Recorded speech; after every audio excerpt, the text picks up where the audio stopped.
안녕하세요. 예술에 관한 수다, 예술적인 수다를 지향하는 SBS 대표 팟캐스트 커튼콜 291회 시작하겠습니다. 저는 아나운서 이병이고요. 오늘도 언제나처럼 SBS 문화예술 전문 기자 김수현 기자와 함께합니다. 안녕하세요. 네, 안녕하세요. 커튼콜 김수현입니다. 네. 벌써 이날이 오다니요. 올해가 이제 정말 얼마 안 남았는데 네. 올해도 어김없이 해마다 찾아오시는 그렇죠. 두 분 모셨습니다. 오늘 K-팝 결산 해볼 텐데요. 최다 그럴 출연자신 것 것 같아요. 같죠? 네. 세상에. 너무 세상에. 너무 감격스럽다. 영광입니다. 뭐 준비했었어요. 왜 없어요, 이제? 네. 자, 일단 먼저 소개를 해드리겠습니다. 음악평론가 김윤아 씨, 그리고 대중음악 전문 저널리스트 박희아 씨 모셨습니다. 반갑습니다. 네, 안녕하세요. 저희가 반가우면서 좀 네. 슬프시죠? 그러니까 보자마자 안녕하세요 하고서는 다 갔네 막. 그러니까요. 네. 연말마다 뵙습니다. 잘 그러니까요. 지내셨습니까? 네, 네. 저희 자기 뭐 소개를 하셨나요? 먼저 아, 카메라 그죠? 보고 예, 뭐 부탁드립니다. 아시는 분들이 많이 계시겠죠? 요 앞에 보고 하면 네네. 될까요? 네네. 네. 안녕하세요. 저는 대중음악 중심으로 평론 일을 하고 있는 김윤하라고 합니다. 네. 안녕하세요. 저는 대중음악 전문 저널리스트 박희아입니다. 네.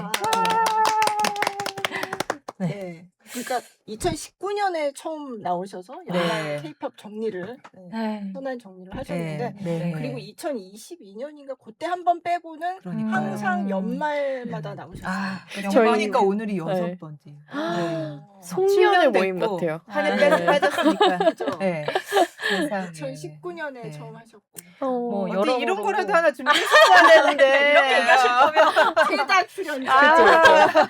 근데 좀 기쁜 게 그래도 네. 어쨌든 그때부터 지금까지 저희가 이 분야에서 어떻게든 일을 하고 있다는 게 그쵸. 다행이고 네. 그리고 매 연말에 음악 이야기를 따로 모아서 해도 괜찮을 정도로 그래도 매해 맞아요. 뭐 여러 가지 맞아요. 기쁜 일, 슬픈 그쵸. 일, 뭐 힘든 네. 일, 네. 뭐 즐거운 일 이런 것들이 다양하게 있었다는 게 또 기쁘네요. 맞아요. 네. 맞아요. 커튼콜이 계속되고 있다는 아, 그쵸, 그러네요. 그쵸. 네. 사실 언제 그러지 않으면 저희가 올 수 없으니까요. 네. 네. 여러 가지로 기쁜 날. 그리고 올해는 뭔가 뭐 작년이나 재작년보다는 그래도 기쁜 얘기를 많이 할 수 있지 맞아요. 않을까 싶어서 저도 준비하면서 그냥 마음이 평소보다는 좀 편했어요. 그리고 저는 개인적으로 그동안 계속 해외 진출에 대한 이야기를 우리가 너무 꾸준히 해왔었잖아요. 근데 올해처럼 정말 다국적으로 케이팝에 대한 반응이 약간 입체적으로 느껴진 네. 게 또 정작 이렇게 느껴진 건 또 처음이지 않나. 근데 이제 또 그 컨텐츠가 우리가 너무 잘 알고 있는 그 케이팝 데모넌터스에서 이제 네. 비롯된 거고 그런데 이 컨텐츠가 사실은 오로지 한국 거만은 아니라는 그렇죠. 점에서 또 저희가 생각해 볼 지점들이 굉장히 많은 것 같아요. 네. 그러니까 제가 K-팝 결산 생각하니까 이거부터 떠오르더라고요. 네. 네. 아, 그거 진짜 올해는 이걸 예. 빼놓고 얘기할 수 그렇죠. 없다. 맞아요. 예. 그리고 사실 저는 올해 한 상반기 정도까지는 이거 너무 뭐가 없는데 그쵸. 너무 좀 재미가 없는데 이 생각을 네. 굉장히 많이 했어요. 그러니까 K-팝 아티스트들 계속 뭐 열심히 활동했고 뭐 투어도 하고 앨범도 내고 했는데 뭔가 그 한 끗 딱 잡히는 게 없는 느낌이 굉장히 많이 들다가 이제 이 K-팝 데모헌터스 나온 게 올해 여름이었는데 네. 이제 상반기가 마무리되는 즈음에서 굉장히 흥미로운 이슈가 폭탄처럼 팡 터져진 느낌이어서 지금도 계속 이어지고 있잖아요. 저는 맞아요. 그때도 생각하긴 했는데 진짜 연말까지 이 캐대원 얘기를 계속하게 되더라고요. 네. 네, 정말 네. 대단한 작품입니다. 네. 여기 그 캐대언에 나오는 사자 보이스랑 똑같은 그쵸. 발레를 네. 해서 출연하셨다고. 네네. 옛날 발레 네. 컴퍼니에 음. 그 갓이라는 작품, 네. 작품, 네. 그 얘기할 그 때. 얘기할 아. 때 네. 주로 많이 했었죠. 그분들은 근데 캐대언보다 먼저 나왔던. 그쵸, 어, 그쵸. 네. 저는 굉장히 좀 잘 그동안 아직도 케이팝에 대해서 모르는 분들이 많았구나라고 생각을 한 게 거기에 나왔던 이제 갓 같은 방금 말씀하신 그리고 저승사자 같은 그런 컨셉에 대해서 이제야 새로 나온 것처럼 말씀하시는 분들이 진짜 많았어요. 그래서 제가 아니다. 우리에게는 태초에 빅스라는 그룹이 또 있었고 얘기 많이 나왔었죠. 그러니까 약간 그런 식으로 네. 굉장히 컨셉추얼한 그룹들이 꾸준히 있었고 근데 다만 그거를 이제 애니메이션이라는 바운더리 바깥을 벗어나서 자유롭게 유용할 수 있는 그런 컨텐츠를 바탕으로 이제 케이팝이 발전을 하면서 이런 식으로 파급력을 더 갖게 된 거다라고 저는 설명을 많이 했었어요. 아, 우리가 오히려 한국이나 한국 음악, 그러니까 케이팝이라고 얘기를 하겠죠. 당연히 이 작품 네. 안에서는. 그런 것들에 대한 이해나 혹은 애정이 부족했던 것 같다는 생각이 들 정도의 어떤 임팩트를 주는 작품이었던 것 같아요. 그래서 네. 저도 참 케이팝 애정한다면 나름 애정하는 사람인데, 그러니까 이 작품을 보고 그리고 이 작품을 만든 그 스텝진의 여러 가지 인터뷰를 보면서 아, 네. 이걸 진짜 찐들이 맞아요. 만든 그렇죠. 음. 작품이라 이렇게 좋은 어떤 울림을 줄 수 있고 음. 또 이 작품으로 인해서 케이팝이라든지 한국에 대한 뭐 여러 가지 호감을 갖게 되는 사람이 이렇게 많이 늘어날 수가 있구나라는 생각이 들더라고요. 진짜 좀 대단하더라고요. 그 네. 준비하는 과정과 네. 그리고 네. 그분들이 가지고 있는 어떤 이 작품을 만드는 데 있어서 뭐 공부하고 맞아요. 그리고 이렇게 네. 연구했던 어떤 한국과 케이팝의 요소들이 정말 대단한 생각을 많이 했고, 제가 또 최근에 그 음악 담당한 곳이 사실 이제 그 더 블랙 레이블이라고 네. 그쵸. 하는 레이블인데 거기에 작곡가 빈스 씨를 잠시 뵌 적이 있었어요. 그래서 그곳에서 이야기를 하면서도 케이팝이 가지고 있는 정수에 대한 이야기도 많이 나눴었거든요. 그러니까 네. 이 작품에 등장한 어떤 케이팝 그룹이라고 나오는 헌트릭스나 사자보이스도 그렇고 이외의 어떤 OST 수록곡들도 저희가 늘 얘기하는 게 없던 거 만든 거 아니고요. 팝 같은 케이팝으로 지향했던 것들 담은 것도 아니고 네. 어떻게 보면 케이팝을 굉장히 오랫동안 바라보고 지켜왔던 분들이 가장 케이팝스럽다고 느낀 걸 네. 굉장히 압축해서 만든 음악들이거든요. 네. 이것들이 이제 어떤 영상과 더해지면서 만든 시너지가 너무 흥미로운 움직임을 오래 가져와서 전 진짜 연말까지도 여기저기에서 캐대온 얘기는 뭐 계속 하게 네. 되지 않을까 네. 싶어요. 그 사실 네. 케이팝스럽다라는 게 네. 말로 설명을 한다면 뭘까요? 사실 그거 어때요? 굉장히 정의하기 어려운 부분이라고는 네. 하지만 맞아요. 저는 그게 어느 정도를 갖고 있는 그 음악의 사운드적인 형식도 좀 있다고 저는 생각을 해요. 그래서 네. 우리가 이걸 약간 웃음기 섞인 말로 이제 반농담으로 뽕이라는 말을 쓰잖아요, 이제. 그쵸, 예. 그쵸. 근데 그게 사실 정해져 있는 어떤 음. 특수한 우리만 알 수 있는 그런 정서거든요. 그래서 이게 케이팝에 도대체 이걸 어떻게 심느냐 뭐 이런 얘기들을 많이 하는데 그게 뭐 어떤 특정한 음을 낸다거나 막 이런 건 아니고 약간 뭐랄까요? 브릿지까지 흘러가는 그런 예. 정서를 고조되는 네. 쌓아가는. 고조되는 그 정서라든가 네. 아니면은 저는 이번에 되게 재밌었던 게 이게 어떤 게 케이팝이냐고 물어봤을 때 한 가지 정말 명확하게 얘기할 수 있었던 게 사자보이즈하고 이제 헌트릭스의 노래에서 한국어 가사가 나오는 부분이 있잖아요. 근데 그 한국어 가사들이 그동안 케이팝 씬에서 나왔던 수많은 그 반복되는 가사들을 그대로 가져다가 쓴 수준이에요, 사실. 그래서 누구나 이제 케이팝을 좋아하는 사람이라면 그 가사에 너무나 익숙함을 느낄 수밖에 없고 뭐 난 너의 뭐 약간 보이즈 뭐 이런 식으로 네. 얘기하고 난 너만 바라봐 같은 이런 너무나 관용어처럼 케이팝에서 쓰이는 것들이라서 그걸 이제 그대로 가져와서 영어 가사 사이에 숨겨 놨을 때 사람들이 들었을 때 '아 이거 역시 케이팝이지.' 라는 그런 키워드들이 되는 거예요. 그래서 우리가 음악을 완전히 형식적으로 제가 말씀을 드리고 싶어도 사실 그런 정의는 너무 어렵지만 그런 식으로 정체성을 숨겨 놓을 수 있는 충분한 방법들이 있다. 그중에 하나가 확실히 가사다라는 얘기는 할 수 있을 것 같아요. 케이팝 데모런터스 나왔을 때 케이팝 팬들이 이 OST를 가지고 케이팝 교수님들이 조별 과제한 것 같다는 이야기를 했었는데 저는 그게 뭔지를 너무 알겠더라고요. 자, 청량이란 키워드를 줘. 자, 곡을 만듭시다. 이러면 결코 다른 우리 케이팝에서 정말 이제 오랫동안 창작을 만들어 온 인물들이 딱 달라붙어서 청량계.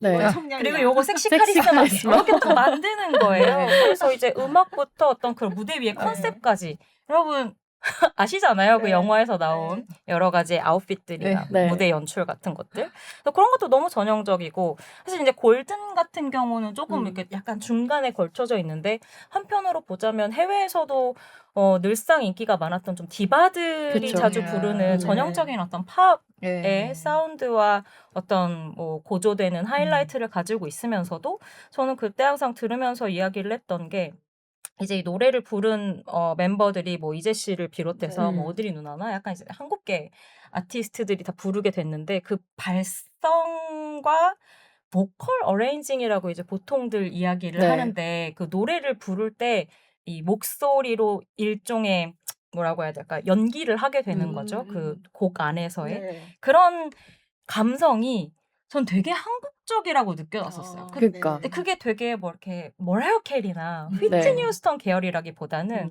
조금 더 한국의 팝들에서 네. 느낄 수 있는 거, 뭐 예를 들면 에일리라든지 네, 우리가 네. 또 누구 한국적 효린 디바 씨 뭐 뭐 그쵸 뭐 이런. 효린 씨 네. 우리가 케이팝에서 조금 더 익숙하게 봤던 뭐 그런 요소들도 어레인징 측면에서 좀 느껴져서, 그리고 실제로 또 다들 이제 뭐 이재 씨 같은 경우에는 워낙에 케이팝 그쵸. 쪽에서도 네. 계속 활약을 했던 연습생으로. 예, 네. 분이고 해서 그런 것들이 이제 팔수록 재밌는 요소들이 많이 등장해서 이 작품을 여러 번 보고 음악을 여러 번 들을 수밖에 없는 그쵸. 네, 요소가 되기도 하더라고요. 저 갑자기 생각났는데 사자 보이스 노래 가사들도 굉장히 재밌다고 그러니까요. 생각했어요.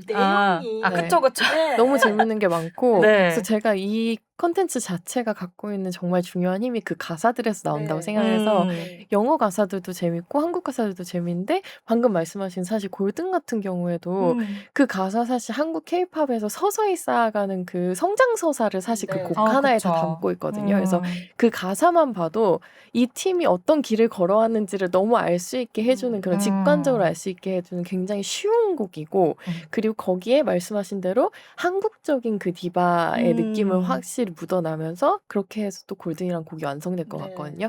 그리고 또 사자보이즈의 곡 같은 경우에는 우리가 남성 그룹, 그러니까 보이 그룹을 생각했을 때 가장 네. 흔히 사용하는 창법이라던가 네. 그래서 실제로 거기에서 이제 노래를 부른 분들이 케이팝 곡, 그러니까 보이 그룹의 곡을 만든 분들, 보컬 디렉을 하던 분들, 그룹이었던 사람, 뭐 이런 식으로 이제 다양한 분들이 참여를 해서 아마 그런 정서가 그 가사도 그런 분들 덕분에 더 이제 잘 표현된 게 아닐까 싶어요. 사실 케이팝은요, 아이돌 팝을 칭하는 케이팝 같은 경우에는 사실 어떻게든 팬을 만들고 좋으라고 만드는 곡들이 대부분이거든요. 그러니까 약간 뭔가 사람을 불편하게 하는 요소를 굳이 아이돌 팝이나 케이팝에 많이 넣으려고 하지 않아요, 네. 실질적으로. 뭐 싱어송라이터 음악이나 이제 밴드 음악들 같은 경우에는 어떤 지향점이 또 다르게 있겠지만 아이돌 팝은 어쨌든 이 듣는 사람을 굉장히 여러모로 좀 만족시키는 뭐 즐겁게 만드는 걸 목표로 하는 곡들이 대부분인데, 대표적으로 이 캐대언 대표곡 얘기하면 골든, 소다팝, 요 아이돌 뭐 이런 네. 곡들을 이야기하는데 여태까지 케이팝이 가져왔었던 어떤 그런 정서의 결 안에서 굉장히 그 일들을 잘해온 딱 그 모범답안 같은 곡들로 만들어진 느낌이 굉장히 많이 들더라고요. 네. 그리고 저는 뭐 사운드나 이런 것도 중요하지만 결국에 케이팝에서 핵심이 되는 건 희아 씨도 얘기한 것처럼 메시지? 네. 가사가 되는 경우가 많아요. 그러니까 음악만 들었을 땐 그냥 좋다지만 가사까지 마음이 가게 되면 결국 이 팀의 팬이 되는 경우가 네. 많거든요. 그렇죠. 그러니까 방금 얘기하신 것처럼 다른 사람이 보면 가사 뭐지? 좀 유치한데? 어, 막 네, 이렇게 네, 생각하다가도 팬이 되면 네. 그걸 듣고 새벽에 눈물이 나는 그쵸. 거예요.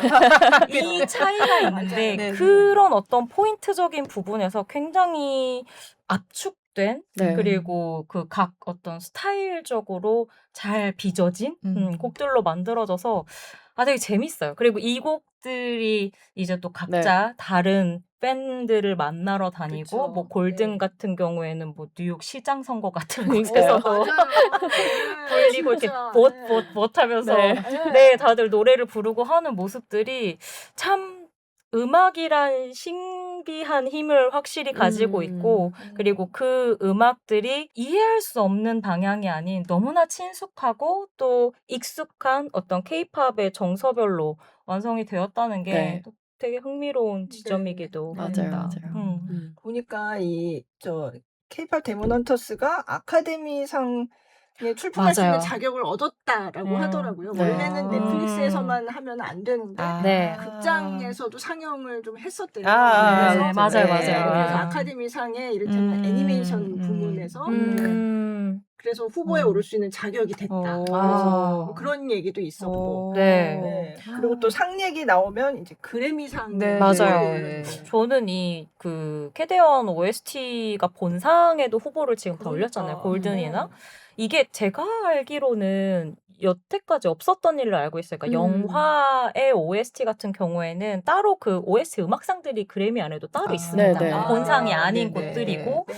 그 여러분들이 많이들 이 골든 얘기할 때 비교하시는 레디고 네, 같은 네. 겨울왕국 노래도 결국에는 본상은 아니고 음. OST와 아, 그랬어요? 관련돼 있는 네. 부문에 맞아요, 후보로 맞아요. 올랐던 걸로 제가 기억을 하고 있어요. 네. 근데 얼마 전에 이제 그 그래미 후보 발표가 네. 있었잖아요. 근데 그 본상들 나오는데 뭐 골든 다다닥 막 이렇게 헌트릭스의 골든 이렇게 들어가는 게 이게 되네라는 생각이 들기도 하면서 그 정도로 이 노래는 그 깐깐하고 뭐 좀 벽이 높다고 늘 그러니까요. 이야기가 되는 그래미 안에서도 인정할 수밖에 없는, 좀 받아들일 수밖에 없는 어떤 올해 앤썸 생각해보면 같았구나 재밌는 싶더라고요. 게 네. 헌트릭스라는 거는 그냥 애니메이션에서 나온 그냥 그쵸. 가상의 네, 그룹이죠. 맞아요, 맞아요. 그렇네요. 그 아, 그룹의 헌트릭스의 곡으로 골든으로 그쵸. 이렇게. 네네. 골든으로 했는데, 간 거죠. 어. 네. 그래서 되게 재밌는 것 같아요. 어느 순간에 그 해외 이제 팬들도 그렇고 그 헌트릭스라는 걸 하나의 팀으로 또 인식을 그러니까요. 했다는 게 너무 재밌고 근데 또 한편으로는 뭐 안나의 생각해보면 레리꼬 이렇게 나오는 거랑 같은 그쵸, 거. 그쵸, 뭐 그쵸. 안나가 아니라 걔 네. 누구였지? 아무튼 그 그 여자 엘사의 엘사의 레리꼬. 그런 네네. 거랑 비슷한 거잖아요. 네, 네. 아시겠지만 최근에 그 헌트릭스의 그 멤버들을 멤버들. 담당했던 실제 가수분들이 무대를 선보이기도 맞아요. 했었잖아요. 그래서 아. 이게 굉장히 좀 그 미묘한 어떤 현실과 네, 애니메이션의 맞아요. 경계 안에서도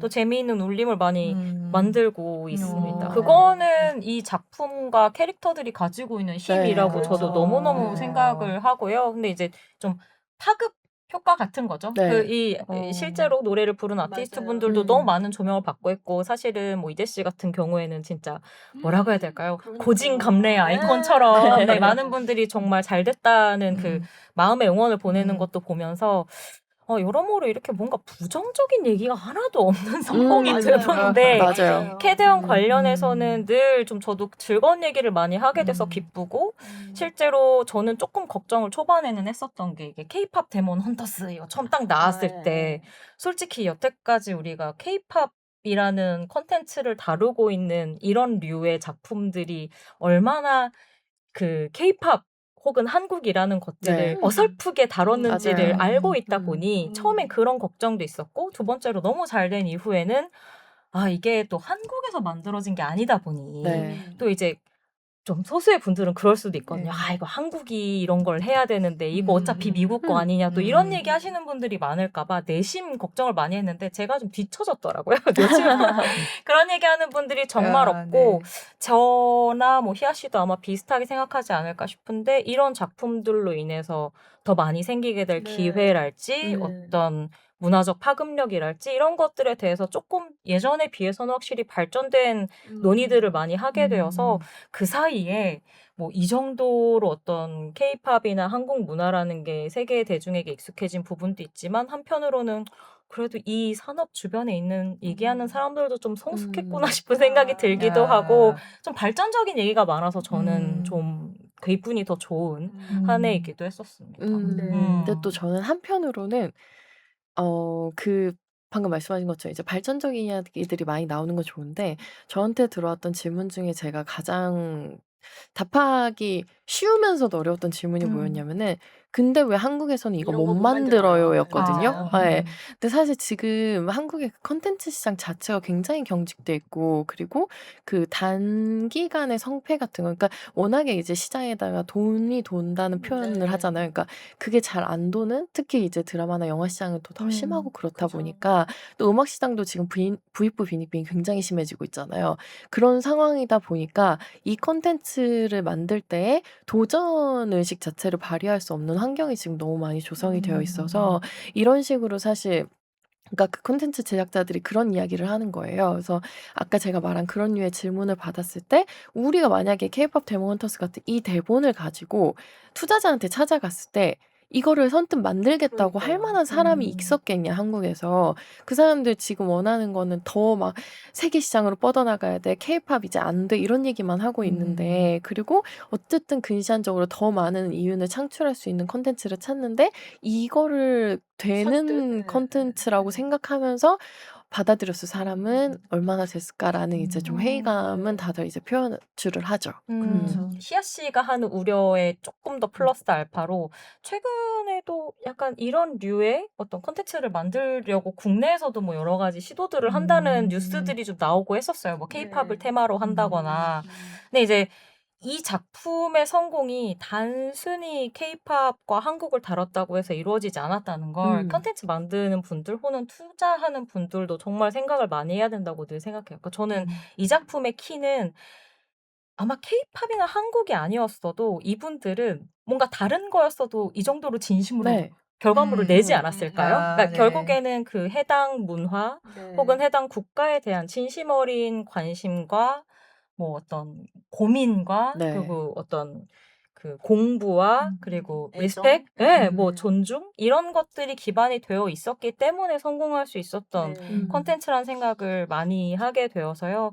아마 후속으로 뭐 이런저런 또 뭐 영화나 애니메이션이나 많이들 기획되는 곳들이 있지 않을까 싶은데 이 작품의 그 성공의 포인트들을 다들 잊지 않았으면 좋겠다는 생각도 많이 네. 가지고 있습니다. 근데 네. 저는 좀 소비하는 입장에서 약간 반성했던 거는 네. 물론 제작하시는 분들 이제 그런 것도 음. 있지만 이게 그렇게 인기야? 이제 약간 아. 뒤늦게 사실은 해외에서 훨씬 더 네네. 먼저 인기가 있었고 그 네. 얘기를 듣고 그랬다면 이제 약간 뒤늦게 기뻐하는 그런 느낌? 네네. 처음에는 알아봐 주지 못한 거에 대한 약간 아. 반성? 그러니까 이렇게 완전 거기 그냥 우리나라 그 다 들어가 있잖아. 뭐 그렇죠. 네, 목욕탕, 맞아요, 뭐 맞아요. 그냥 예. 온갖 게 다 들어가 휴지, 있는데 숟가락 아래 맞아요. 휴지. 맞아요. 저런 것까지 저런 막 이러면 근데 맞아요. 그게 이렇게 될 수 있는 콘텐츠구나. 저도 반성 많이 했어요. 처음에 제목 보고 에이 약간 이랬었거든요. 이거 너무 제목이죠. 막 이랬다고요. 사실 내 깨닫지 나라에서 못하고 있었어요. 만들어진 맞아요. 그게 얼마나 소중한지는 잘 모르니까 예. 그리고 그게 파급력이 있다는 것도 사실은 해외 시장에 이렇게 던져봐야 아는 거지 그냥 관광객들 온다고 해서 그거 알 수 있는 문제 아니잖아요. 그러니까 이 콘텐츠가 우리한테 준 가장 큰 깨달음 중에 하나가 그인 것 같기도 해요. 그런 지점. 맞아요. 어떻게 보면 이 만드신 분들이 한국 안에서 이렇게 성장하신 분들이 아닌 맞아요. 해외에 있으면서 한국의 어떤 정체성에 대해서 굉장히 고민을 많이 그쵸. 하고 네. 그러신 맞아요. 분들이라서 오히려 집어낼 수 있었던 게 그쵸. 아닌가 그런 생각도 들어요. 저는 네. 절대 그렇다고 생각하긴 네. 하는 편입니다. 하지만 어쨌든 좋은 사례가 지금 만들어져 있고 네. 저희도 그걸 보면서 그래 우리가 이런 걸 잊고 있었구나. 이걸 너무 좀 뭐랄까 모르고 있었구나. 네. 잊고 있었구나는 걸 깨달았으니까 맞아요. 지금부터 다시 네. 시작하면 되죠.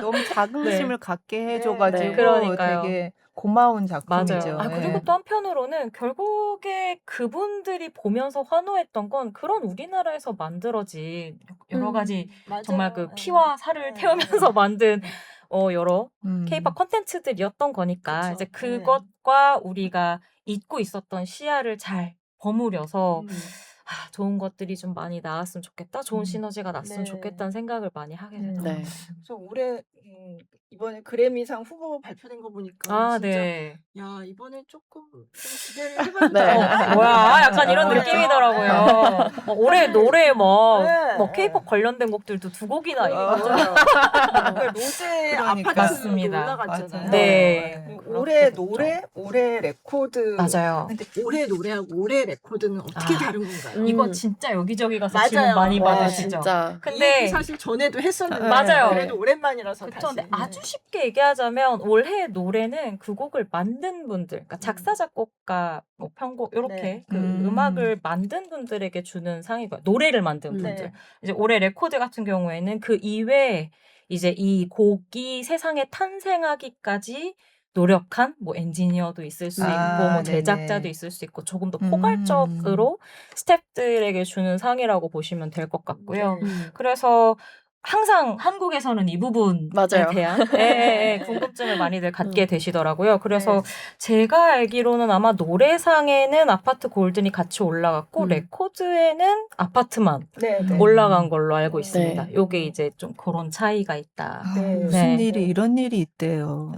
그렇게 열심히 막 저희 한동안 계속 전화 받았죠. BTS가. 그러니까요. 아니 더 이상 물어보지 마세요. 네. BTS도 스트레스 받아요. 이 정도면 그러니까. 저희가 알아서 할게요가 되는 거예요. 정말. 정말 근데 BTS가 받을 거다 뭐 이런 기대도 많이 하고 하긴 했지만 맞아요. 근데 그게 또 다 본상 후보는 아니었잖아요. 맞습니다. 네. 그 듀오상에 네, 계속 맞아요. 탑 그룹 듀오상에 계속해서 후보에 올랐었고 그럼 본상은 뭐가 본상이에요? 본상이 이제 제너럴 필드라고 해서요. 보통 많이 이야기들 하는 게 그러니까 한국말로 하면 올해 노래 그리고 올해 레코드 그리고 올해 앨범 올해 신인 네. 요렇게 주고 있는데 올해 신인이 사실은 전 어, 제일 놀랍긴 저도 좀 했었거든요. 신기했어요. 그러니까요. 네. 저는 솔직히 네. 말하면 로제 네. 아파트나 그 네. 헌트릭스 골드는 수상 후보에 안 올리면 네. 그러면 솔직히 면이 안 살죠. 음. 너무 이제 스낵했다는 그쵸, 얘기를 그쵸. 들을 만한 네. 후보였다고 생각하고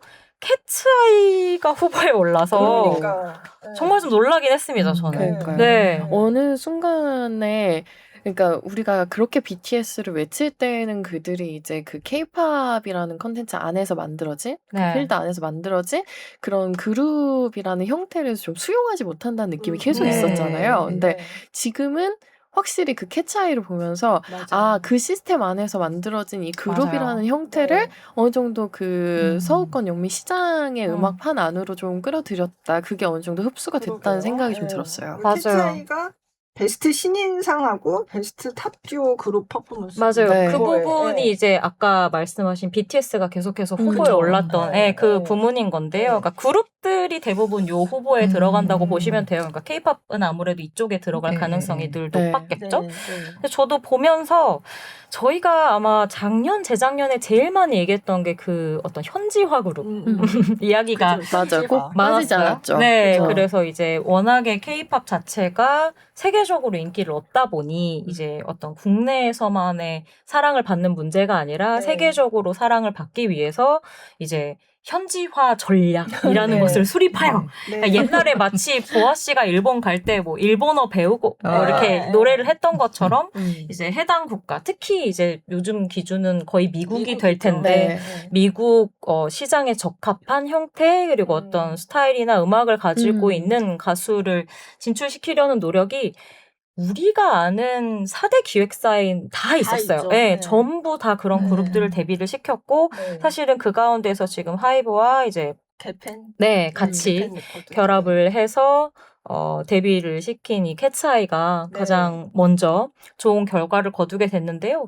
근데 저는 아까 놀랐다는 거는 신인상 후보까지 오를 정도는 몰랐고 하지만 네. 사실 캐츠아이는 올해 K-팝 한번 그 둘러보는 안에서는 충분히 얘기해볼 네. 만한 네. 가치가 있는 팀이었어요. 그러니까 올해 초에 그 난리라고 그쵸, 하는 그쵸. 곡이 굉장히 큰 인기를 얻으면서 뭐 전 세계에서 뭐 어떤 챌린지 부문에 있어서도 그렇고 싱글 성적에 있어서도 신인 그룹 레벨에서 굉장히 좋은 성적을 꾸준히 거두었었고 네. 저는 좀 재미있었던 게 아까 전에 말씀하신 그 이제 그 듀오 베스트 팝 듀오 그룹 네. 퍼포먼스 부문에 전 당연히 후보로 난리가 올라갈 줄 알았거든요. 근데 그 근데 가브리엘라라고 맞아요. 하는 곡이, 그러니까 이들이 발표한 그 미니 앨범에 수록이 되어 있던 그 곡이 올라갔더라고요. 가브리엘라 같은 경우에는 아마 노래를 들어보시면 아실 텐데 굉장히 좀 라틴 팝 스타일이에요. 그래서 어떻게 보면 뭐 이걸 투표하는 데에는 너무나 많은 프로세스가 있고 너무 많은 분들이 다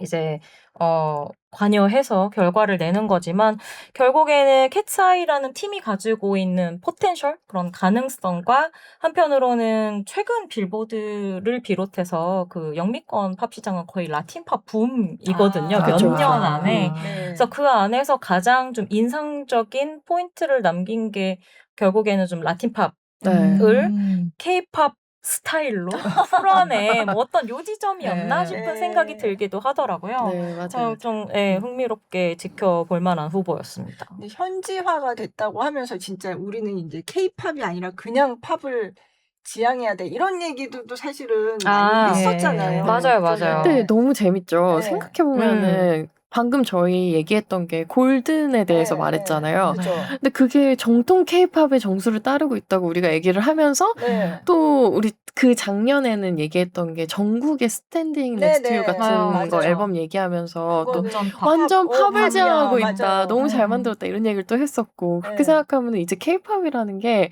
어떤 형태적으로 만들어진 거에서 더 이상은 이제 기대할 수 있는 게 거기서 많이 있다기보다는 받아들이는 사람들이 어떤 거를 그냥 흥미롭게 재미있게 콘텐츠로서 소비할 수 있는가에 또 그런 정의에 더 가까워져야 한다는 생각이 좀 들었어요. 저는. 그리고 막 그때 우리 뭐 외국에서 성공하려면 영어 가사 써야 되고 이런 네. 얘기 했는데 네. 지금 뭐 골든이나 골든은 뭐 여기 한국어 들어있잖아요. 영어 지키지 네. 뭐 이거 다 한국 가사 그냥 다 그죠. 들어가 있는데 그러니까요. 그런 걸 이제 너무 의식할 필요도 없어졌다는 걸 올해 여러 가지의 뭐 성공들이 좀 보여준 것 같기도 하고요. 그 안에서 또 아파트 같은 곡도 저는 빼놓을 수 없다고 생각해요. 아파트도 아파트 그냥 그럼요. 아파트. 아니, 앞에 뭐 저기 한국말 저기 그러니까요. 아니 아파트. 이게 사실 아파트는 한국의 그죠, 어떤 한국식 그쵸, 영어인 그쵸. 거잖아요. 근데 해외에서 이제 아파트 아파트 얘기 그러니까 항상 예. 그 아파트 발음하는 게 굳이 의식하지 않아도 되는 네. 시점이 된 것 맞아요. 같다는 여러 증거 그러니까 중에 하나. 다 단체로 아파트를 외치면 그러니까요. 사람들도 같이 막. 그러니까 네. 그냥 콘텐츠로 재밌는 거예요. 케이팝이 네, 너무 그쵸. 다채로워졌고 어떤 한 틀에 가둬서 우리가 얘기를 더 이상 이제 할 수 없는 상황이 됐고 이제 하지 않는 것도 아니고 할 수 없는 상황이 됐고 이걸 소비하는 사람들이 어떤 걸 취사 선택해서 재미있는 케이팝으로 그리고 케이팝이란 자각을 못하고 소비를 하더라도 네 그런 상황에서도 아, 이 맞아요. 사람들이 재미있어 하는 게 결국에는 케이팝에 뿌리를 두고 있구나라는 것만으로도 저도 이제는 조금 그 소위 말하는 국뽕해가지고 조금 자랑스러워할 만하게 되지 않았나라는 생각을 좀 네. 해봅니다. 네. 맞아요. 그리고 아까 그 희아 씨가 말씀하신 것 중에 이제 케이팝이라는 자각이 없는 이란 얘기를 해주셨는데 결국에 우리가 계속해서 뭐 어떤 팝 같은 케이팝을 만들고 뭐 이런 걸 뭐 케이팝에서 K를 떼고 네. 붙이고 이 그러니까. 얘기를 했던 게 결국에는 지금 얘기하신 그 케이팝이라는 카테고리를 벗어나고자 하는 여러 가지 노력의 일환이었다고 생각을 네. 하는데 그게 억지로 탈착식으로 하는 것보다 이렇게 그냥 자연스럽게 이어져 가는 게 훨씬 맞겠구나라는 생각을 많이 하게 되더라고요. 그러니까 네. 아파트도 그렇고 뭐 어떤 케이팝 데모넌터스 OST 안에 들어있는 음악들도 그렇고 사실 캐대온 OST에 있는 곡들은 앞서도 말씀드렸지만 너무 케이팝 오래 좋아한 맞아요. 분들에게는 네. 클리셰가 막 맞아요. 1초마다 나올 네. 정도로 익숙한 네. 곡들이란 말이에요. 근데 네. 이게 2025년에 전 세계에서 가장 사랑받은 어떤 대중음악이라고 네. 생각을 해보면 오히려 우리가 너무 계속 갇혀서 이걸 벗어나야 돼. 그러니까요. 이걸 떼야 돼. 이걸 음. 생각하는 게 부자연스러웠을 네. 수도 있겠다는 생각을 많이 하게 돼요. 그러니까 팬들이 여전히 계속 불만을 갖는 거는 한국 가사 좀 써라. 맞아요. 네. 요즘은 그 얘기 많죠. 네, 정말 많이 하고 왜냐면 사실 이 케이팝이 탄생한 이 배경 안에서는 그 가사가 주는 그 정서를 빼놓을 수가 없단 말이에요. 근데 맞아요. 정작 이제 국내 팬들이 그 정서를 느낄 수 없게 돼버리니까 그게 저는 좀 아쉬워하는 이유가 그리고 상당히 납득이 가요. 이게 한국 팬들만 이런 게 아니고 해외 팬들도 맞아요. 불만 맞아요. 많거든요. 네. 아, 영어- 처음에 시작은 한국어 가사로 막 그 가수를 좋아했. 그게 그럼 너무 재밌었던 그죠. 거죠. 그리고 네. 오히려 그 아티스트의 진짜 어떤 메시지를 받으려면 음. 그 나라의 언어로 하는 게 그쵸, 훨씬 더 그쵸. 자연스럽겠죠. 그리고 이 사람들은 그것 때문에 이제 이 사람들을 더 좋아하게 예, 되는 예, 예. 건데 그러니까 자꾸 팝처럼 만들고 영어 가사로 넣어버리면 아, 팝을 듣지 뭐하러 그러니까. 이걸 듣게 되는 경우가 되는 거예요. 그래서 물론 이제 어떤 뭐 이벤트성이랄지 뭐 미국 뭐 어떤 앨범을 위해서 네, 영어로 네. 만드는 것들은 상관이 없는데 그냥 무작정 해외 진출하려면 영어지 막 이런 그러니까. 식으로 뭐랄까요? 그리고 그냥 곡을 단순한 접근은 좀 약간 그거 있잖아요. 요새 그 밈처럼 네. 이제 그러니까 릴스를 찍기 그쵸, 위해서 그쵸. 곡을 만드는 경우 네. 그리고 해외 시장 진출을 위해서 곡 가사를 영어로 쓰는 경우 맞아요, 이런 맞아요. 식으로 오히려 시장 안에서 좀 갇힌 움직임을 보이는 경우들이 있어서 그게 좀 긍정적으로 작용할까라는 좀 의문은 있어요. 전 늘 그 만드는 사람이 재미있고 네. 만드는 사람이 좋다고 해야 되는 걸 결국에는 그죠. 네. 청자들도 궁극적으로 좋다. 그쵸. 재밌다고 생각을 하게 되거든요. 근데 네. 막 여기 계산을 자꾸 30, 하니까. 30초에서 네. 지금 이 맞아요. 듣는 사람이 네. 뭐 이걸 따서 이런 그러니까. 어떤 수식이 들어가는 순간 재미가 없어져요. 그래서 음. 저는 요즘에 이제 예전부터 케이팝 좀 오래 좋아하는 분들 사이에서 케이팝 뭐 재미없어졌다 이런 얘기 좀 네, 많이 소소히 하죠. 나오는 네. 편이었었는데 네. 아마 그런 너무 노린 지점들 네. 때문이라고 생각하고 저는 케이팝은 물론 굉장히 많은 사람들이 만드는 콘텐츠고 많은 어떤 제작과 기획이 들어가긴 하지만 그 안에 있는 어떤 원초적인 면이 결국에는 팬을 만들어내고 훨씬 영역을 넓혀왔다고 생각을 네. 하거든요. 그 부분들을 저는 만드는 사람들도 그리고 그 케이팝을 좋아하는 분들도 놓치지 않고 네. 그 심장에 딱 불이 붙는 그 순간들을 기억해줬으면 좋겠다는 생각을 늘 하고 있습니다. 네. 네. 근데 어쨌든 참 케이팝 얘기할 때마다 항상 매년 올해가 정점인 것 같아. 어떻게 이런 특히 세계 시장에서 아니 어떤 예전에 정말 상상도 못했던 그러니까요. 이런 결과가 나왔지. 그쵸. 근데 그 다음에 보면 그거보다 더 놀라운 일이 더 맞아요. 놀라운 일이 어. 요즘 빌보드에 뭐 차트에 올라갔다고 뭐 그게 막 아, 화제가 뭐 되지도 않잖아요. 방송국에서 이제 연락도 안 주시더라고요. 맞아요. 뭐 빌보드 뭐 핫백 그 싱글 차트 올라가기만 해도 그냥 전화 관심 없는 것 같아요. 근데 뭐 아무도 전화도 안 하고요. 아니 저 그래서 네. 스트레이 갑자기 얘기 나왔는데 스트레이 키즈가 왜 빌보드 200 그건 이제 앨범, 앨범 차트인데 차트 네. 연속으로 연속으로. 다 1위에 올렸는데 맞아요. 별로 뭐 솔직히 다들 솔직히 아니, 스트레이키즈 서운할 만하다. 이게 처음 놀랐는데. 맞아요. 근데 이게 참 좀 무디도 네. 무뎌진 게 있는 그쵸. 것 같아요. 많이 그쵸? 무뎌졌죠. 네. 그러니까 이걸 참 5년 전에 저에게 돌아가서 그죠. 한국이 이게 당연해졌단다 이렇게 네, 얘기하면 너무 어우. 무슨 소리 하세요 이런 거 같은데 치시네. 맞아요. 근데 이게 참 그러니까 뭐 그 아티스트 측면에서는 조금 서운할 수 있겠지만 사실은 이 정도로 K-팝이나 아티스트들이 혹은 음악이 이제 세계 시장에서 어느 정도는 자리를 그죠. 잡았다는 증거로 보시면 좋을 것 같고 네. 뭐 그렇다고 저는 뭐 그 다음에 뭐 막 10연속 꼭 하세요, 뭐 그래미에서 네, 꼭 상 네. 받으세요 이렇게 얘기하고 그죠. 싶지는 않고 맞아요.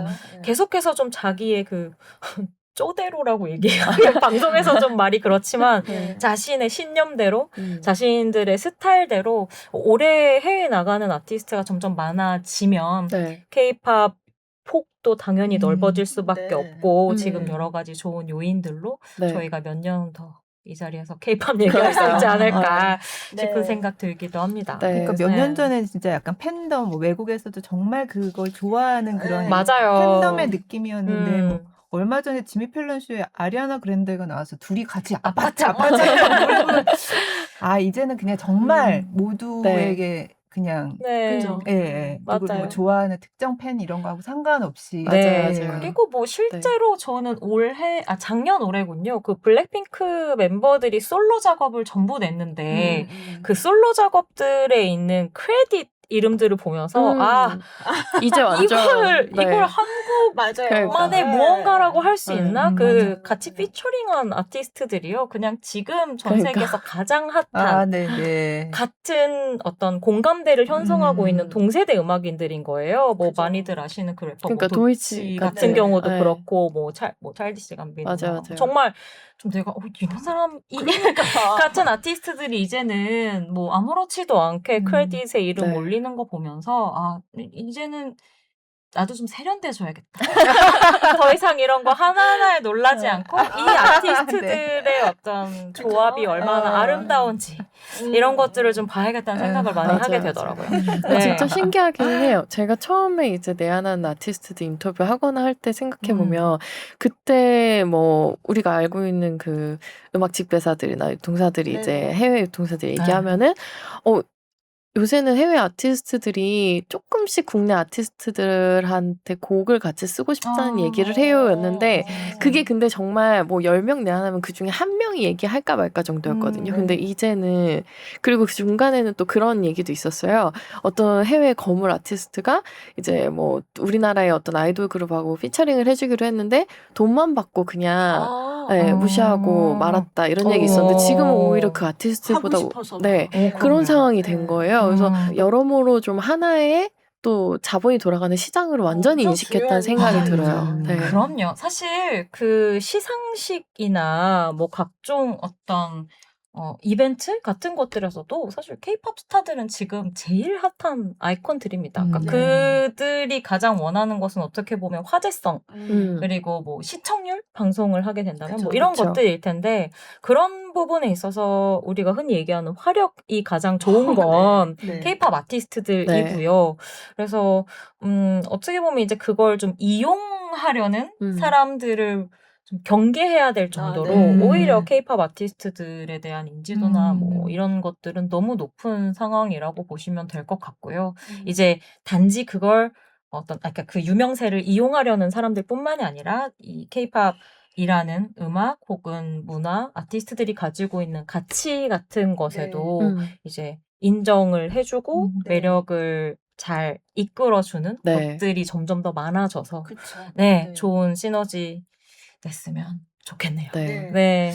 그래서 케이팝 신인 그룹도 뭐 계속 맞아요. 맞아요, 맞아요. 네. 네. 혹시 뭐 인상적이었던 그룹 이런 거 있으신가요, 신인 중에? 올해 화제가 많이 됐던 거는 네. 그 왜 신세계 저기 올데이 아, 프로젝트. 네, 올데이 네. 프로젝트. 네. 아, 확실히 화제성은 혼성 네. 맞아, 혼성이어서. 맞아요, 맞아요. 네. 들어오더라고요. 네. 저 너무 재밌었던 게 그 음. 올데이 프로젝트 멤버 그 애니 씨 네. 맞아요. 얘기 나오잖아요. 근데 그 애니 씨의 그 쇼츠 같은 거였는데 제가 쇼츠를 잘 안 보는 편인데 이거는 안 눌러볼 수가 없었던 게 그 집에서 라이브를 하는 거예요. 아, 나도 네. 본 것 네, 같아. 근데 이제 뒤에서 그 회장님 들어오십니다 같은 그런 아, 그래요? 네 어. 멘트들 집에서 이제 네. 찍어가지고. 근데 너무 깜짝 놀래가지고 아하. 제가 그래서 어허. 와 이런 거를 어. 이제 팬들이 되게 재밌는 밈으로 재밌는- 소비하는 때가 음, 왔구나. 그리고 음.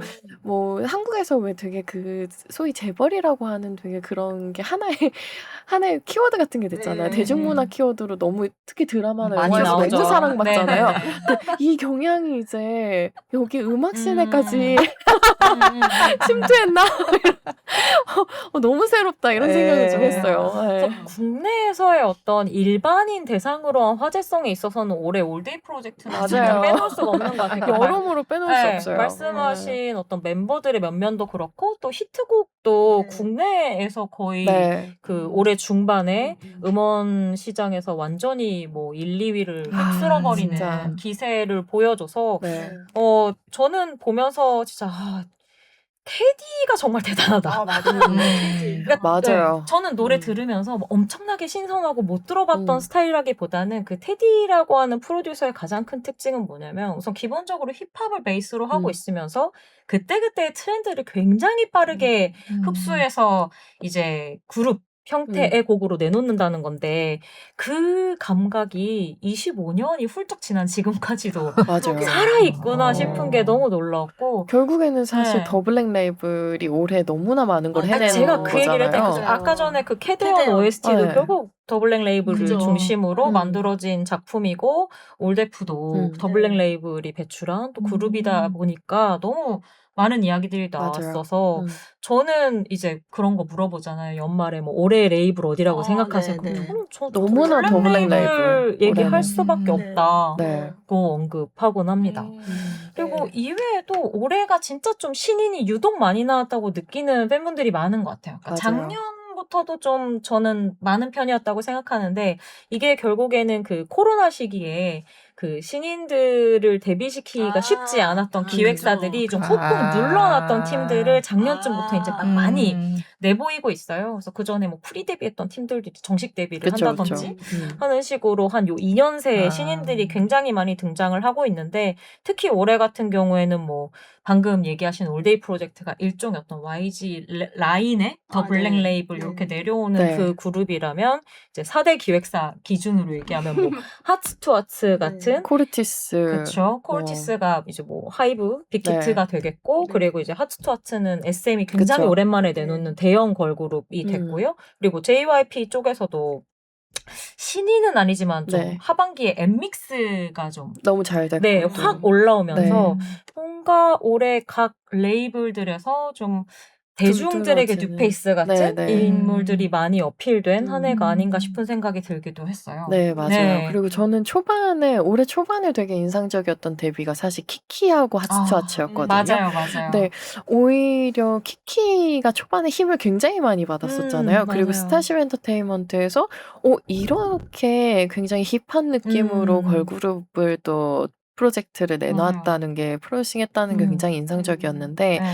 지금 오히려 사실 키키가 조금 힘이 떨어진 상태가 약간 돼가지고 주춤하죠. 네, 그래가지고 이거의 원인을 또 한번 분석을 해보는 것도 네, 이 업계를 좋아하는 사람 입장에서는 또 나름 공부가 되지 않을까 왜 싶을 그럴까요? 정도의 생각이 좀 들어요. 근데 이게 결국에는 신인들 같은 경우에는 앨범이랑 싱글 발매 텀이 굉장히 중요하거든요. 네. 그러니까 케이팝은 초반에는 굴려야 됩니다. 빨리 계속해서 이제 계속 연료를 새로운 것도 내놓고. 넣어주면서 성장을 해 나가야 되고 계속 그 사람들의 주목을 끌어야 되는 부분이 있어서 사실 요즘에 또 얘기 많이 나오는 게 중소기획사들이 예전에 네. 비해서 너무 힘들다. 그 대형 얘기를 많이 해요. 기획사들이 네. 워낙에 자본력이 좋고 네. 물량 그 공세. 네네. 그래서 초반 물량 공세가 너무 좋다 보니까 예전에 비해서 아이디어만으로 승부를 맞아요. 한다거나 하기가 네. 왜냐면 보는 순간 너무 차이가 나고 그쵸. 그리고 활동 주기도 너무 차이가 나니까. 그러니까 중소기획사는 1년에 4-5번씩 컴백시키기가 힘들어요. 그냥 그 어떤 금전적으로. 네. 정말 그런데, 현실적으로. 네, 근데 대형 기획사들은 뭐 어떤 프로젝트를 해서라도 여러 번 대중에 노출할 수 있는 기회가 여러 부분이 있다 보니까 네. 이제 그런 측면에 있어서 굉장히 좀 어렵다는 이야기를 하면서도 한편으로는 또 그 그쵸. 안에서 각자의 색깔들로 또 눈에 띄는 돌돌도 좀 활약을 하기도 한 시기 아니었나 네. 싶은 생각입니다. 저는 그 활동 기간이 그 컴백 예전에 정말 뭐 이렇게 컴백을 뭐 이렇게 자주 해. 맞아요. 지금은 근데 그렇게 해야만 또 해야 돼요. 생존에 네. 가요. 그러니까 참 케이팝 힘들어요. 쉽지 1년에 않아요. 4-5번 네. 컴백한다 그래서 그러니까요. 컴백.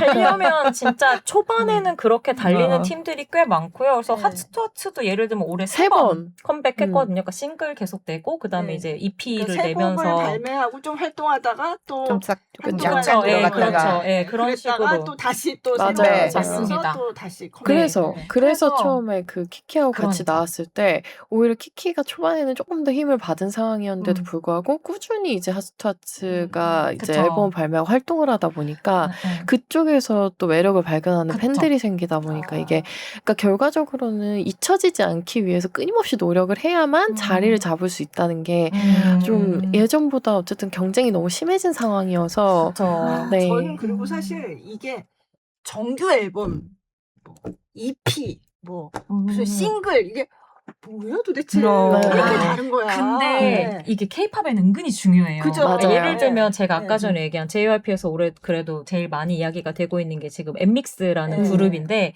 블루 발렌타인이 지금 이제 잘 됐잖아요.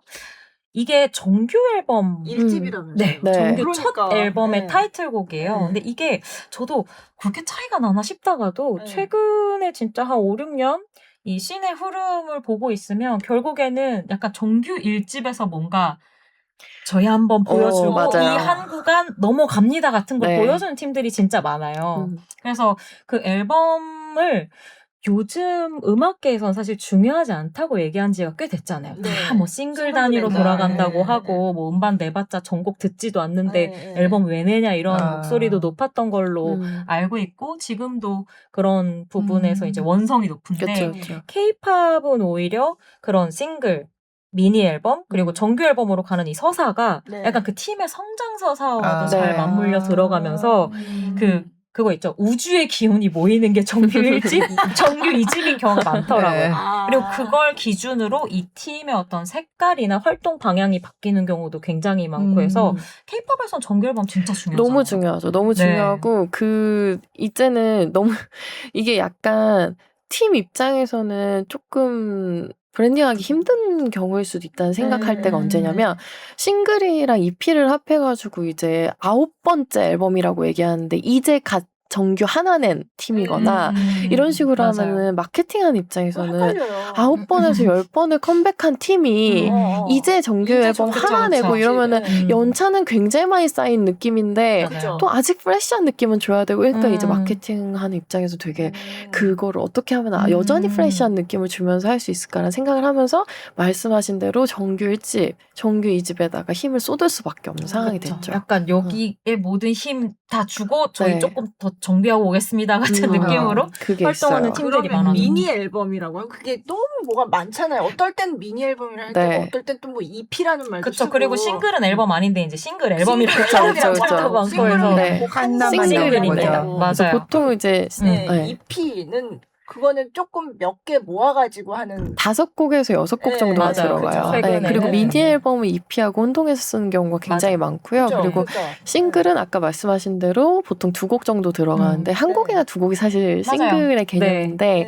요새는 싱글 앨범이라고 해서 싱글 세 곡을 들어 네, 넣는 경우들도 좀 있더라고요. 네. 앨범이라고 싱글 해서. 앨범이라는 건 존재하지가 않기 그쵸. 때문에 보통 네, 그걸 싱글, 그냥 예전에 그 저희가 피지컬 앨범 많이 살 때는 맥시 싱글 뭐 이런 말로도 썼었어요. 엑시 싱글. 네, 네, 근데 그런 말은 어쨌든 싱글은 한국에선 앨범이 잘 아니다. 그래서 네. 그냥 싱글 미니 앨범 이퀄 EP, 네. 그다음에 정규 앨범 풀랭스 요렇게 그쵸. 구분해서 그러면 생각하시면 될 그 것 전에 같아요. 냈던 거를 모아서 정규 앨범에 그런 경우도 그거는 있어요. 케바케. 네. 네, 케이스 바이 케이스죠. 있는데 음. 그런 경우는 제가 개인적으로 그렇게 생각하기도 하고 네. 팬들도 그렇게 생각하는 분들이 있는 걸로 알고 이미 있는데 다 했던 건데. 네, 조금 게으르다고 생각합니다. 네. 저는. 아. 그리고 네. 사실 그걸 정규 앨범이라고 안 치는 경우도 많아요. 제 기억에 음. 라이즈 같은 경우가 약간 스페셜 앨범 같은 맞아요. 느낌. 그래서 올해 네. 나왔던 오디세이라는 곡을 앨범이 합쳐서. 정규 1집으로 네. 알고 있는데 그 전에도 앨범 단위가 하나 나왔었거든요. 네. 그렇지만 이제 그거는 정규로 치지 않는 그쵸, 그쵸. 이런 그게 양심적인 차이가 거죠.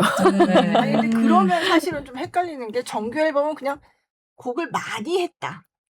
라는 느낌이잖아요. 그렇게 근데 되면. 그것도 네. 틀린 건 아니에요. 되게 그죠? 직관적으로는 맞아요. 10곡에서 12곡 정도가 그쵸. 들어가니까 곡을 많이 넣었다는 의미에서 정규라고도 할 수 정규, 있지만 예. 그 정규 앨범 같은 경우에는 그 이전에 발표했던 곡들의 어떤 서사적으로는 또 연장을 보여줘야 되고 맞아요. 아니면 세계관의 거대한 시작을 또 보여줘야 되고 혹은 완성을 그렇죠. 보여주고 뭐 이런 게 그렇다는 있어요. 점에서 조금 그래서 엠믹스 이번에 블루 발렌타인 같은 경우에도 사실 올해 초에 나왔던 앨범이 되게 너무 호평이었어요. 좋았죠. EP가. 그래서 음. 상반기가 다들 뭐 심심하다 이럴 때도 엠믹스 그 EP가 되게 재미있었다는 네. 평을 음악계에서도 좀 드물 정도로 많은 네. 분들이 얘기를 맞아요. 했었는데 약간 그 여파를 끌고 와서 이제 연말에 정규 앨범을 내면서 음반 안에 있는 곡들은 기존 엠믹스가 보여줬던 그 믹스팝이라고 얘기 많이 네. 했었던 좀 네.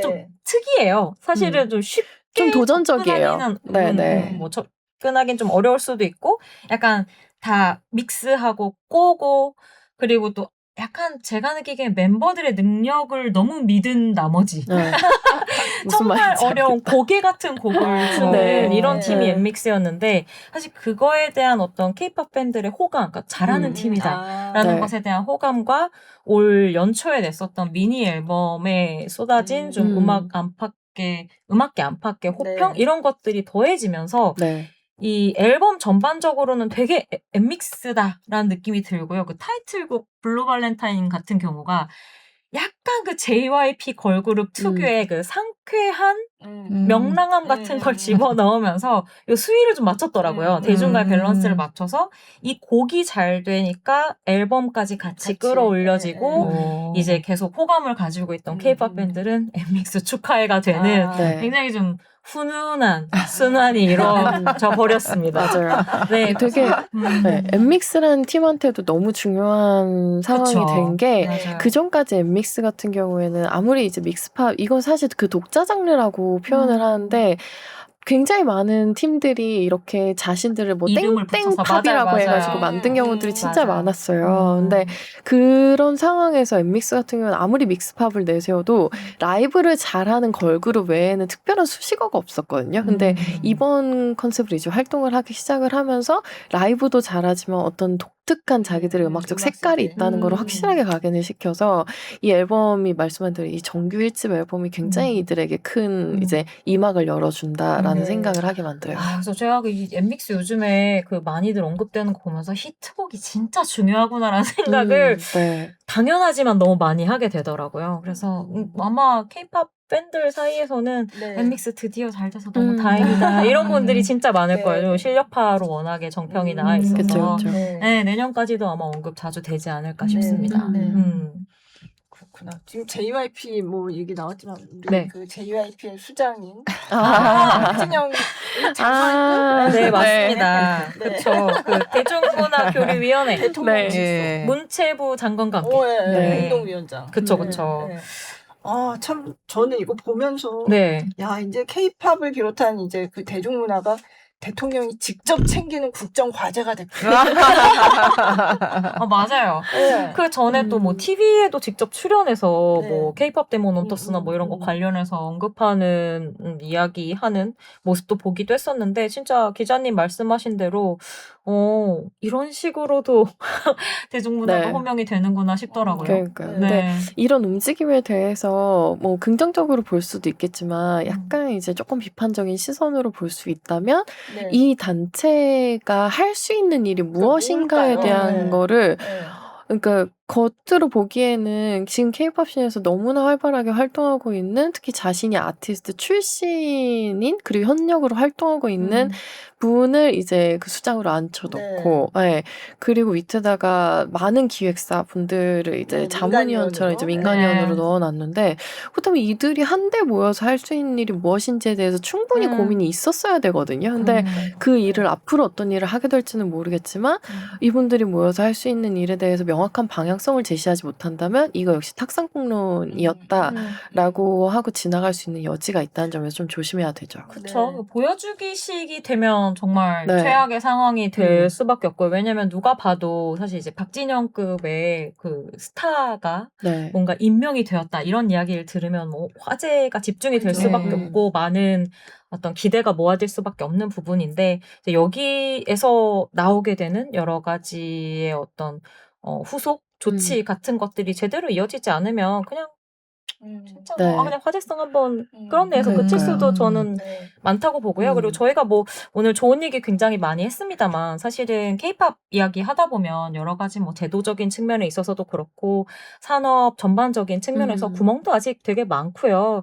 뭐 물 새는 것도 많고 저희가 계속 보수하면서 겨우겨우 끌어가는 것이 많은 필드다 보니까 이제 그런 것들에 대해서 실제로 이제 산업에서 일하고 있는 분들이 들어갔으니 그런 것들을 외면하지 않고 솔직한 그 마음들로 좀 네. 열어놓고 다져나갔으면 좋겠다는 마음이 많이 들더라고요. 네, 저는 네. 진짜 올해 시장 보면서 부익부 빈익빈 아까 말씀드렸지만 이 경향이 점점 심해질 거라는 생각이 들어서요. 그래서 이런 경향에 대해서도 지금 사실 이런 교류위원회를 만들었지만 이게 할 수 있는 역할이 사실상 업계를 부흥시키겠다는 목적이라면 아까 말씀하신 것처럼 구멍 메워야 되고요. 네, 그리고 그 부익부 빈익빈에서 어쨌든 소외되고 있는 그 열심히 일하고 있는 기획사 분들이 또 있는데 이분들 사실 백방으로 뛰어다녀도 예를 들어서 요새 이분들의 되게 큰 고민 중에 하나가 연습생 풀이 너무 적다는 거예요.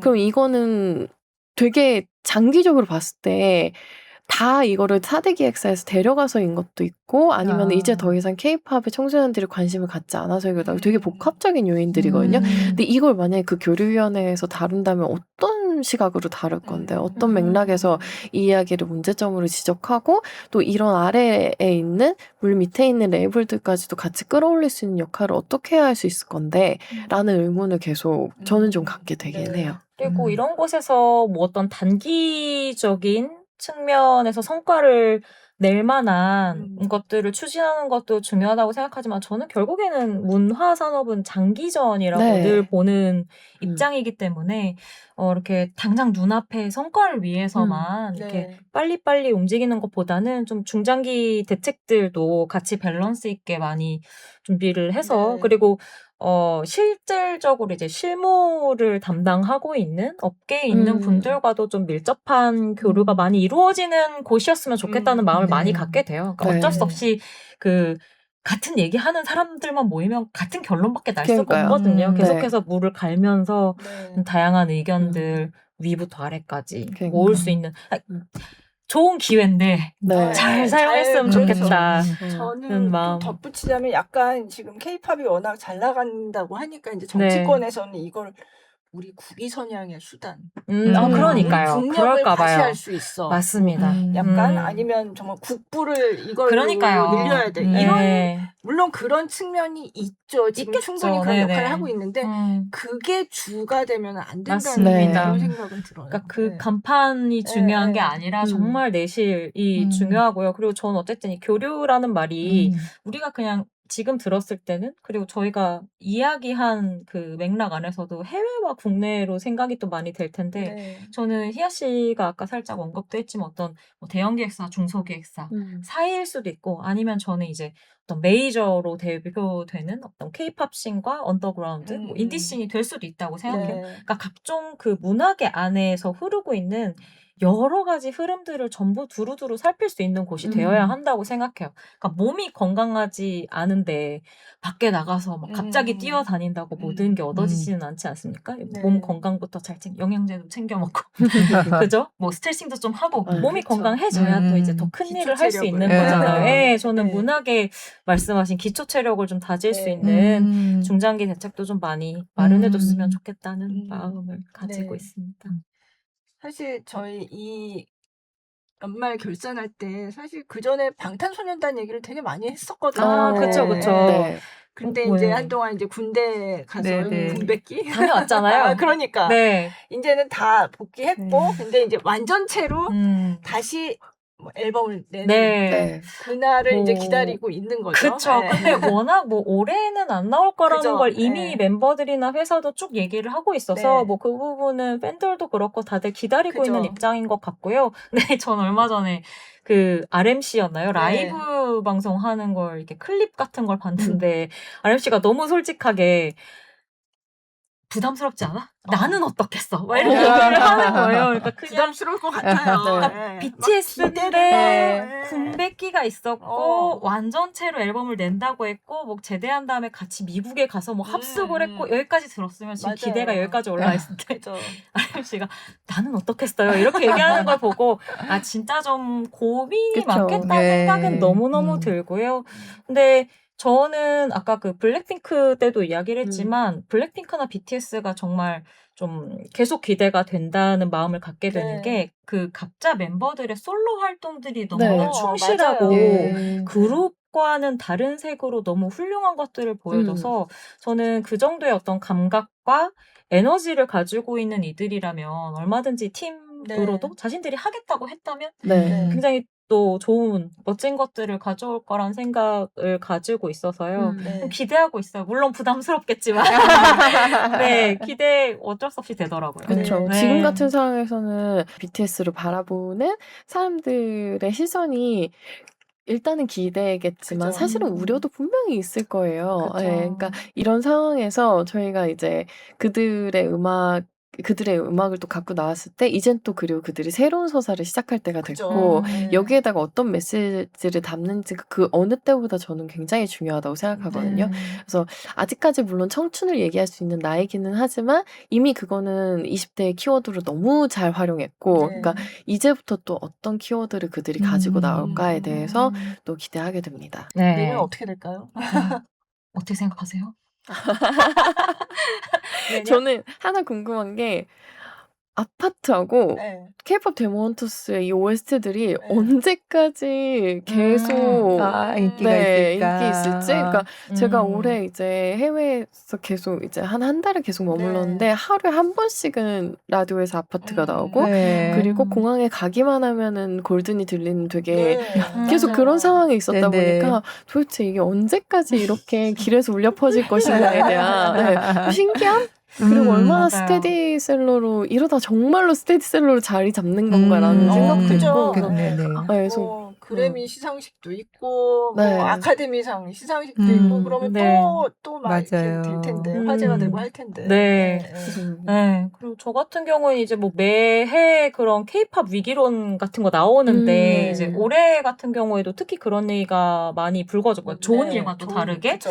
또 한편으로는 음반 판매량이 상당히 많이 줄었죠. 하락한 것. 네. 그리고 이제 신인 그룹들이 나와서 좀 주목을 받는다고 해도 예전만큼의 어떤 즉각적이고 네. 빠른 피드백을 받지 못하는 네. 것들에 대한 우려의 목소리들이 적지 않은 편이었었어요. 근데 우선은 지금까지는 산업 안에서 음반 판매량을 대체할 수 있는 뭐 어쩌면 공연이 될 수도 있고 아니면 머천다이즈 뭐 이런 판매가 될 수도 있을 텐데 사실 요즘 케이팝 시장에서 가장 핫한 부분은 그 케이팝 머천다이즈 그쵸. 거든요. 이게 뭐 따지고 보면 진짜 최근 한 3, 4년, 4, 5년 사이에 엄청나게 활발해진 시장이라고 할 수 있는데 그래서 이런 산업의 측면도 상당히 내년까지 좀 많이 붐업되지 않을까 싶어요. 거의 지금 모든 가수들이 다 인형을 팔고요.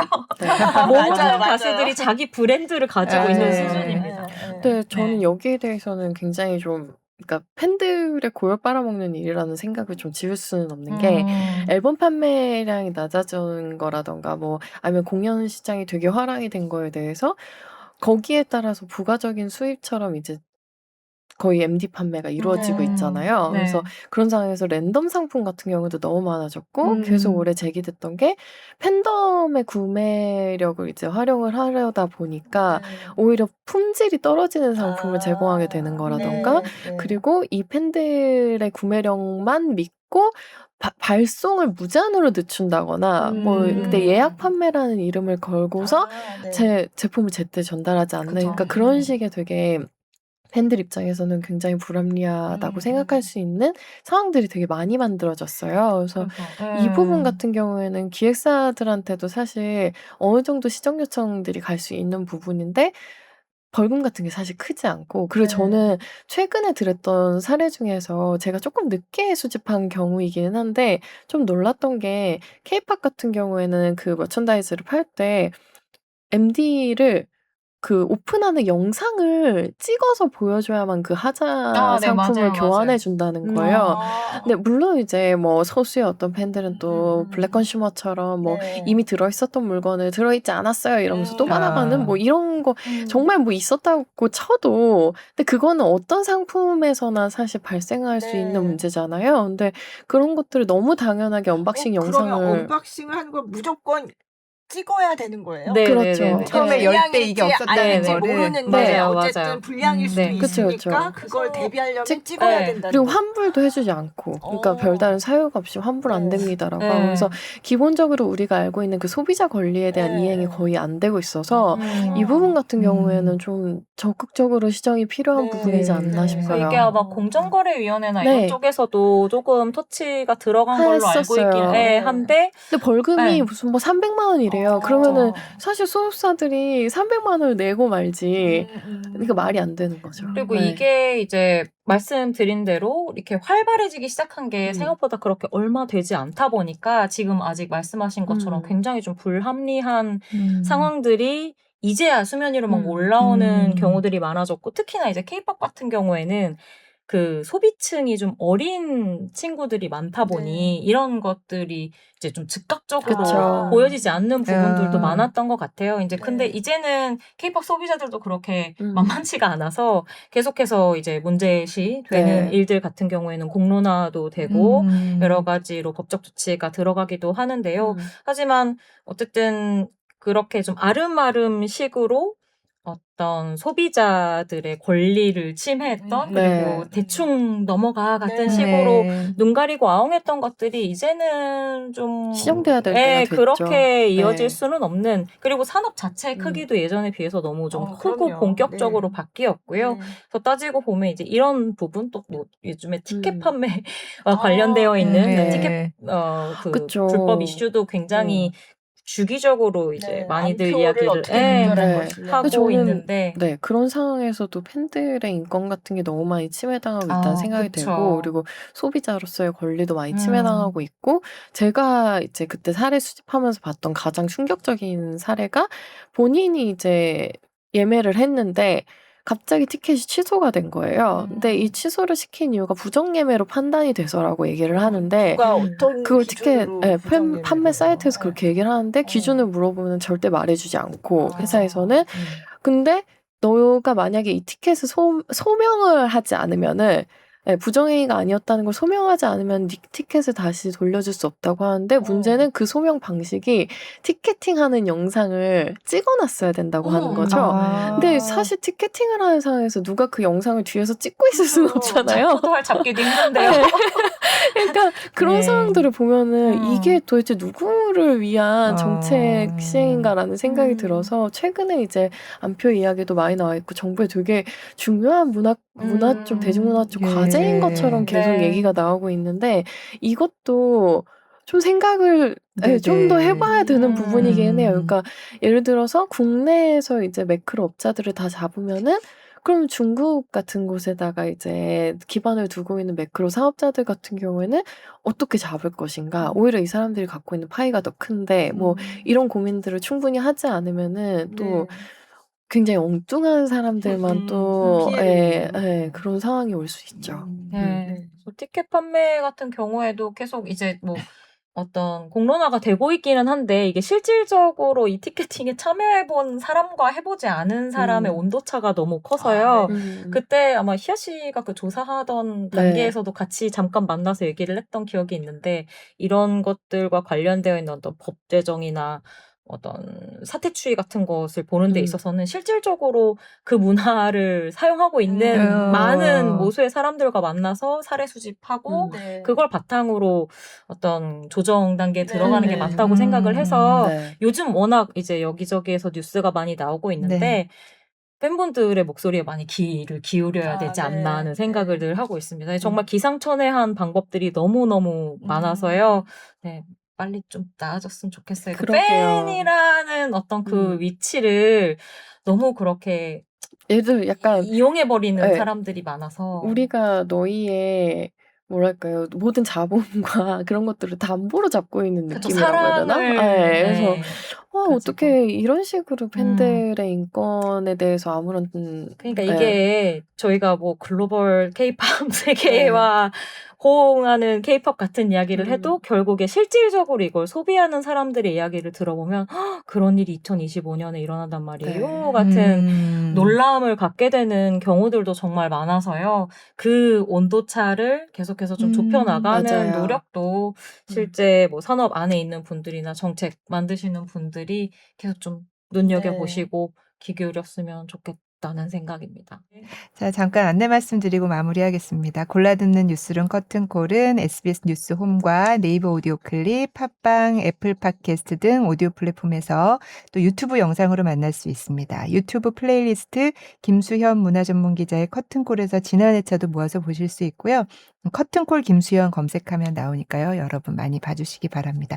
네, 오늘 연말 결산, K-팝 연말 결산 김윤아 씨, 박희아 씨 모시고 얘기 나눠봤습니다. 1년 뒤에 만나요. 네.